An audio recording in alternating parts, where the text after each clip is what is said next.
When people talk about Apple, they almost always say Steve Jobs. The face, the voice, the salesman. But very few stop to ask, who made the machine work? Who actually built the first Apple computer with his bare hands, piece by piece, line by line, solder by solder? The answer is Steve Wozniak. A quiet, unassuming genius who didn't seek the spotlight, but without whom the tech revolution may never have happened. This is the story of the man who changed the world from behind the curtain. It's a story of brilliance, betrayal, brotherhood, and an inner peace that fame could never touch.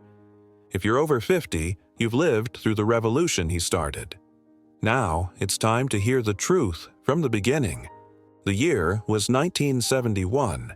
The Vietnam War was raging, Nixon was in office, and the word computer meant something the size of a closet. In a modest home in Sunnyvale, California, a 21-year-old Steve Wozniak sat hunched over a table with circuit boards, wires, and a soldering iron. He had no money, no company, just a mind that worked like a flawless machine. He was a dropout from Berkeley, building computers for fun because it was beautiful to him. Then one day, he met someone, Steve Jobs. The two Steves couldn't be more different. Woz was pure, generous, introverted, and deeply moral. Jobs was charismatic, hungry, relentless, and obsessed with control. Their friendship would build an empire, but it would also be tested in ways no one saw coming. Wozniak designed the Apple I entirely by himself. Hardware, software, circuit board layout, all done by one man. He gave away designs at the Homebrew Computer Club, never imagining anyone would pay for them. Jobs, on the other hand, did imagine. He saw the dollar signs. He took Woz's design and said, "Let's sell it." At first, it was magic. In 1976, they launched Apple in Jobs' parents' garage. Woz built, Jobs pitched. They made $774,000 from the Apple II. But as Apple grew, the balance shifted. Venture capitalists came in, suits, rules, deadlines. Wozniak, the soul of the company, was slowly being pushed to the edge. Still, he kept building. Apple III, the Disk II. He wasn't chasing fame or money. He was chasing perfection. In 1981, everything stopped. Wozniak crashed his plane, a Beechcraft Bonanza flying over California.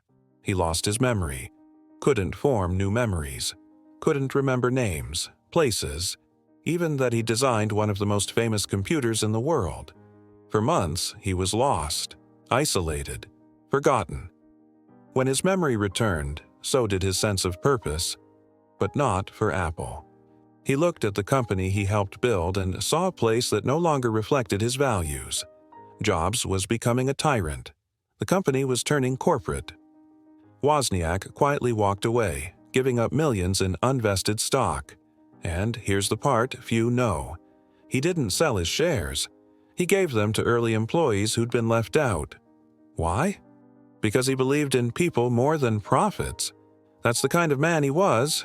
Most men with that kind of legacy would chase more fame. Not Wozniak. He went back to college under a fake name, just to finish his degree. He taught 5th-grade students, volunteered, donated computers to schools, spoke at educational seminars. He never bragged, never sought headlines. When he did interviews, he often downplayed his role in Apple's success. When Jobs returned to Apple in 1997 and became a global icon, Woz didn't resent it. In fact, he said, "Steve did what I could never do. I'm proud of him. That humility, that grace, it's rare." In a world of egos, Woz remained grounded, generous, and kind. He found something Jobs never did: peace. Today, Wozniak is 74. He still smiles like a child when he talks about engineering, still signs autographs with a twinkle in his eye, still donates to causes that matter. He's not a billionaire, but he's rich in a different way. His legacy isn't just in code or silicon, it's in ethics, in loyalty, in kindness.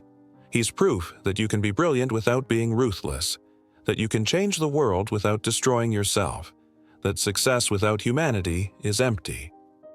While Jobs left behind an empire, Woz left behind something even rarer: respect. Among engineers, among teachers, among those who know what really matters. And for those over 50 who've seen decades of change, maybe it's time we look back and honor the man we forgot. If you've ever used an iPhone, a Mac, or simply watched the world turn digital, Steve Wozniak had a hand in it. He didn't seek fame, so he rarely got credit. But now is the time. Share his story. Tell your children. Let people know that behind every great empire there's often a quiet mind who made it possible. The man who believed knowledge should be free. The man who chose kindness over power. If you believe the world needs more people like Woz, hit that like button, subscribe, and leave a comment saying, "Thank you, Woz," because every revolution needs a spark, and Steve Wozniak was ours.